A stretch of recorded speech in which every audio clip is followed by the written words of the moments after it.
बदल गया प्रचार का अंदाज, बदल गया जनता जनार्दन से संपर्क का तरीका। अब चुनाव नहीं रह गया है पहले सरीखा। अब के चुनाव में सोशल मीडिया की ताकत है। अब के चुनाव में चमक दमक और ग्लैमर का तड़का है। यशस्वी प्रधानमंत्री, सकलेर प्रिय नेता,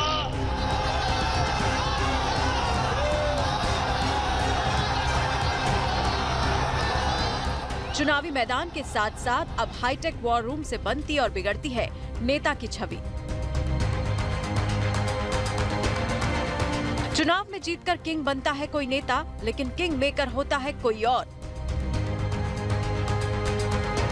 कब कहां कितनी रैलियां होंगी, कब कहां से कितने रोड शो होंगे, कितनी गाड़ियों का काफिला किस नेता किस क्षेत्र में चलेगा, इस पर होती है पूरी रिसर्च। किस विधानसभा में किस लोकसभा सीट पर कौन सा मुद्दा हावी रहेगा, किस नेता के खिलाफ क्या बोलना है, इसके पीछे भी होता है किसी सियासी मास्टरमाइंड किंग मेकर या फिर चुनावी मैनेजमेंट गुरु का दिमाग। पिछले कुछ सालों से चुनावी प्रचार के तौर तरीकों में काफी बदलाव देखने को मिले हैं। पहले जहां राजनीतिक दल खुद अपना कैंपेन किया करते थे, रैलियों सभाओं के लिए जी तोड़ मेहनत करते थे, वहीं अब तमाम उम्मीदवारों और पार्टियों का इलेक्शन कैंपेन इवेंट मैनेजमेंट या पीआर कंपनियां संभाल रही हैं। प्रत्याशी अपनी कैंपेनिंग के लिए इवेंट मैनेजमेंट पीआर कंपनियों को हायर करने लगे हैं। सियासत के दिग्गजों की अगुवाई में पर्दे के पीछे से ये मैनेजमेंट या पीआर टीम पूरी ताकत लगा देती है अपने नेता और पार्टी को जीत दिलाने में। ममता बनर्जी की सरकार, तृणमूल सरकार बंगाल के अंदर घुसपैठ को रोक सकती है क्या? आप जोर से बताइए, रोक सकती है?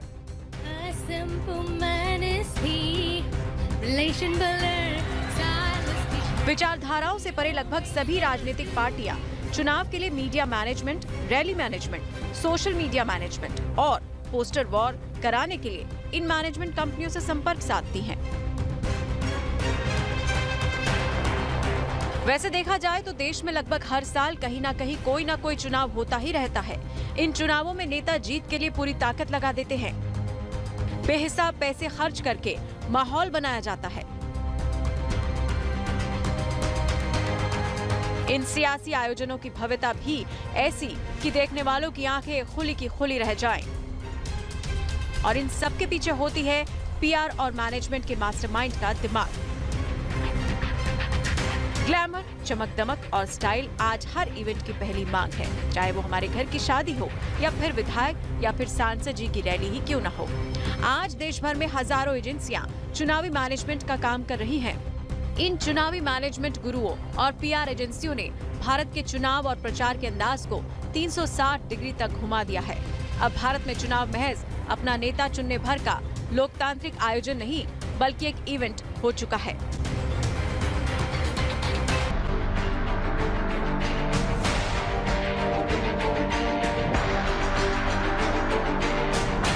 हिंदुस्तान की सियासत में थोड़ी भी रुचि रखने वाला करीब हर शख्स इस चेहरे को जानता होगा, पहचानता होगा। चुनावी रणनीतिकार कह लीजिए, चुनावी मैनेजमेंट गुरु कह लीजिए, या फिर सियासी दाव पेच का मास्टरमाइंड, प्रशांत किशोर पांडे की यही पहचान बनी है।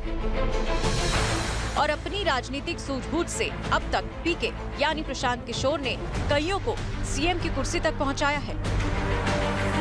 ऐसा नहीं है कि चुनावी दाव पेच के खेल में माहिर हो चुके प्रशांत किशोर को हर बार कामयाबी ही मिली है, कई बार उन्हें नाकामी का मुंह भी देखना पड़ा। प्रशांत के जीवन, उनके काम करने के स्टाइल और उनकी कामयाबी और नाकामी के बारे में बताएंगे, लेकिन सबसे पहले जानते हैं उनके नए प्रोजेक्ट के बारे में। पंजाब के मुख्यमंत्री कैप्टन अमरिंदर सिंह ने प्रशांत किशोर को अपना प्रधान सलाहकार नियुक्त किया है। पंजाब में 2022 में विधानसभा के चुनाव होने हैं और इसीलिए सीएम अमरिंदर सिंह के इस कदम को सियासी तौर पर काफी अहम माना जा रहा है। प्रशांत किशोर की team Indian political action committee इससे पहले 2017 के विधानसभा चुनाव में भी अमरिंदर सिंह के चुनाव अभियान की कमान संभाल चुकी है।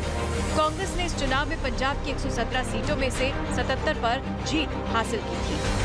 हालांकि उस समय पंजाब की शिरोमणि अकाली दल और बीजेपी सरकार के खिलाफ सत्ता विरोधी लहर ने भी कैप्टन अमरिंदर सिंह की जीत में एक अहम भूमिका निभाई।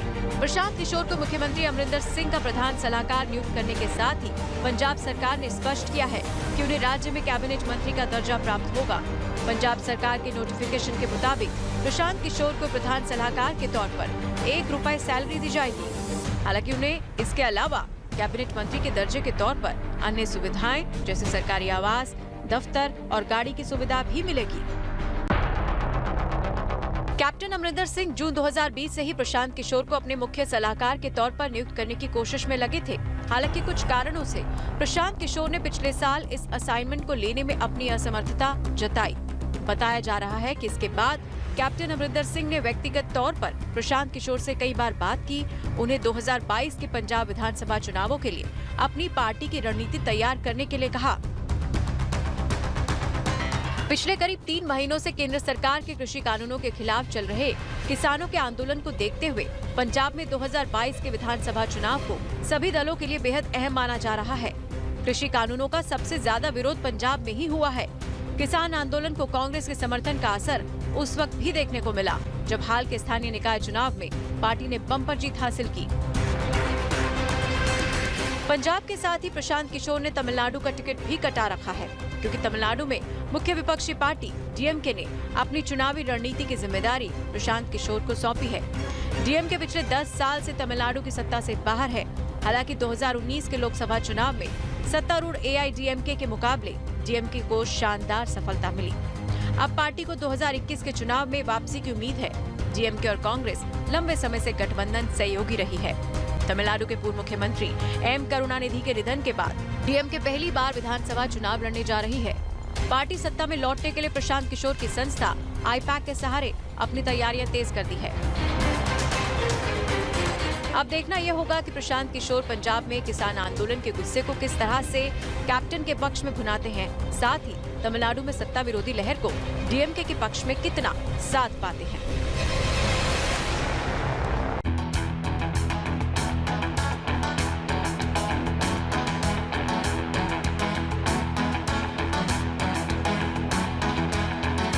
प्रशांत किशोर ने जिस तरह से राजनीति को इवेंट में बदला और चुनाव को एक मैनेजमेंट की शक्ल दी, उसके बाद वो सियासी गलियारे में सुपर हिट हो गए। उनकी रणनीतियों का फायदा राजनीतिक पार्टियों को खूब हुआ। सत्ता का सिंहासन हासिल करने के लिए नेता हर उपाय करने के लिए तैयार रहते हैं।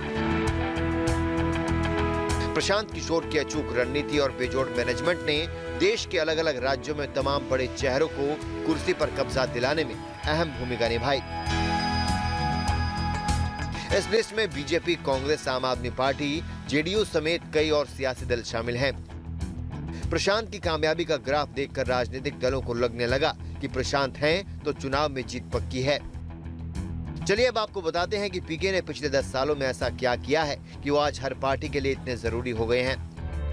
बीजेपी से प्रशांत किशोर का कनेक्शन 2014 से भी पहले से है।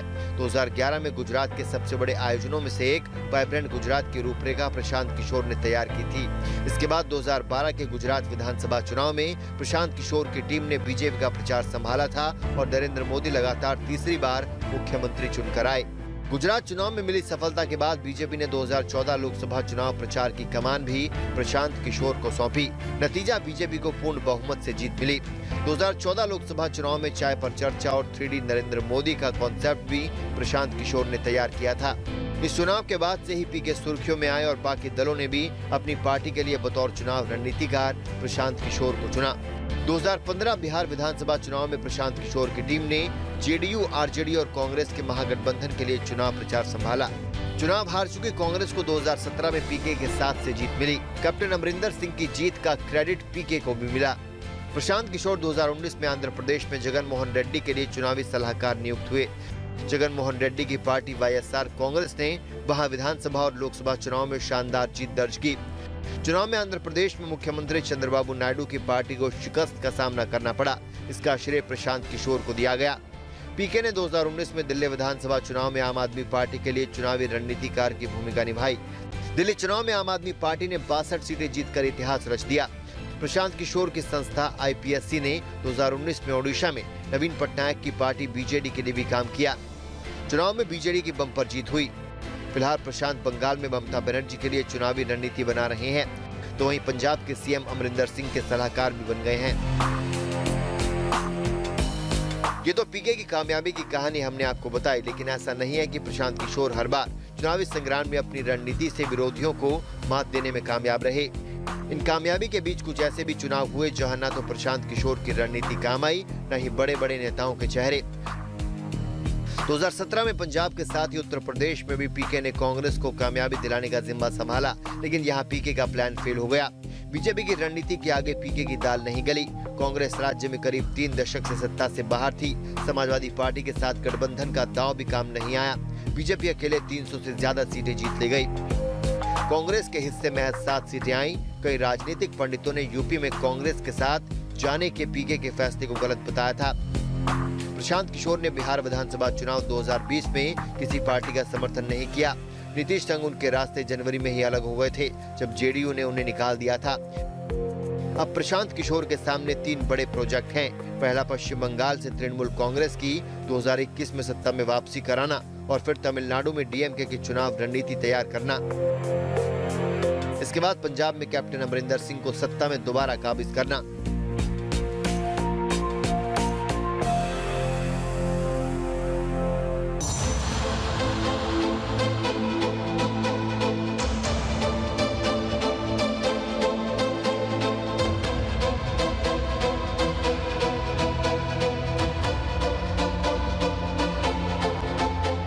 प्रशांत किशोर के करीबी उन्हें राजनीति का चाणक्य कहते हैं। प्रशांत किशोर आज के राजनेताओं के लिए जीत का दूत माने जाते हैं, तभी तो हर बड़ी पार्टी इन्हें अपने साथ जोड़ना चाहती है।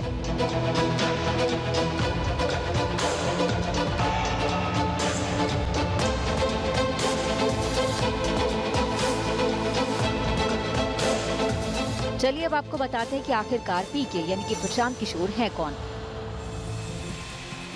प्रशांत किशोर का जन्म 1977 में बिहार के सासाराम जिले के कोनार गांव में हुआ था। उनकी मां उत्तर प्रदेश के बलिया जिले की हैं, वहीं पिता बिहार सरकार में डॉक्टर हैं। बिहार में ही शुरुआती पढ़ाई के बाद प्रशांत ने हैदराबाद से इंजीनियरिंग की पढ़ाई की। बतौर पॉलिटिकल स्ट्रैटेजिस्ट अपना करियर शुरू करने से पहले प्रशांत किशोर यूनिसेफ में नौकरी करते थे। पीके करीब 8 साल तक यूनिसेफ से जुड़े रहे। पीके ने सिटीजन फॉर अकाउंटेबल गवर्नेंस नाम से पॉलिटिकल स्ट्रैटेजी फर्म बनाई थी, जिसमें 200 प्रोफेशनल्स शामिल थे।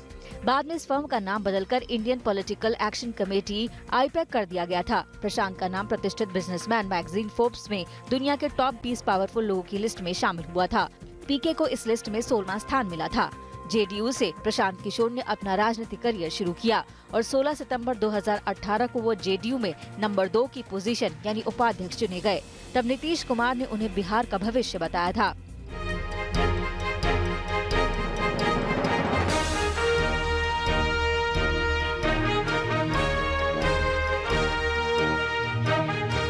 प्रशांत किशोर आज एक सफल इलेक्शन गुरु हैं। कामयाबी की सीढ़ियां तेजी से चढ़ते जा रही हैं, लेकिन वो नहीं चाहते कि उनका परिवार लाइमलाइट में हो। वो नहीं चाहते कि मीडिया के कैमरे उनके परिवार को कैप्चर करें। मेरा अपना मानना है कि मुझे सिक्योरिटी नहीं लेना चाहिए और मेरी जो फैमिली है उसको लाइमलाइट से अलग जीना चाहिए। इसलिए वो जहाँ रहते हैं, मेरा एक छोटा लड़का है, मेरी वाइफ है और परिवार में बाकी जैसे पिताजी हैं, माताजी का देहांत हो गया पिछले साल, और बाकी भाई बहन सब दिल्ली में रहते हैं। बिहार में अब कोई नहीं रहता है। यहाँ से जो अगर आप खबर सुनते पढ़ते हैं कि ये मेरी दादी हैं, नानी हैं, कोई है नहीं बिहार में। पिछले 10 साल से कोई नहीं है अब। जिस मुकाम पर आज प्रशांत किशोर हैं, जाहिर है सभी के जहन में सवाल होगा कि बचपन में वो कैसे थे। तो जरा आप खुद ही सुन लीजिए प्रशांत अपने बचपन के बारे में क्या बताते हैं। मेरी माताजी तो हमेशा यही कहती थी कि भाई तुम पढ़ लिख लो, वरना ये तुम्हारे, अभी तो हम लोग हैं, अदरवाइज तुम्हारे भाई बहन तुमसे बात नहीं करेंगे और यू विल बी मतलब no one in the family will look at you because you are not studying, you are not. जो बच्चों को जनरली पेरेंट्स बताते हैं भाई ध्यान से पढ़ो, एग्जाम पास करो, ये सब बात। मैं ज़्यादा पढ़ाई लिखाई में ध्यान नहीं था मेरा, इसलिए सब नेगेटिव ही है, कुछ अच्छा कहने के लिए है नहीं।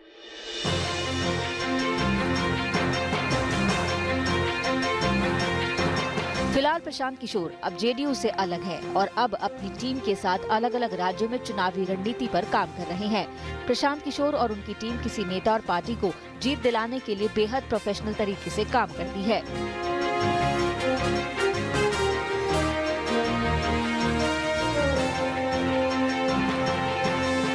प्रशांत किशोर की संस्था आईपैक सबसे पहले जिस राज्य में चुनाव है वहां के लोगों से बातचीत करती है। इसके बाद रिसर्च टीम उस बातचीत के आधार पर मुद्दों पर काम करती है। मुद्दे तय होने के बाद एक रणनीति बनाई जाती है कि पार्टी इन पर कैसे काम करे। प्रशांत की टीम सोशल मीडिया पर कैंपेन को लेकर काफी सजग रहती है। पोस्टर वॉर से लेकर ट्विटर स्टॉर्म जैसी सियासत की नई तकनीक के जरिए माहौल बनाया जाता है। नए चुनावी स्लोगन, नए नारे तैयार करने से लेकर पोस्टर की थीम तक प्रशांत की टीम ही तैयार करती है। रैलियों, रोड शो और किस पार्टी से गठबंधन करना है, किस पार्टी के किस नेता की कहां तक पकड़ है, किसे तोड़ना है, किसे जोड़ना है, ये सारी रिसर्च प्रशांत किशोर की संस्था आईपैक अपने नेता के लिए करती है। जाहिर है कि ऐसे काम के लिए एक लंबी चौड़ी फौज की जरूरत होती है, क्योंकि काम 10-20 लोगों का नहीं होता। 200 से 250 लोगों की पूरी टीम इलेक्शन मैनेजमेंट में जुट जाती है।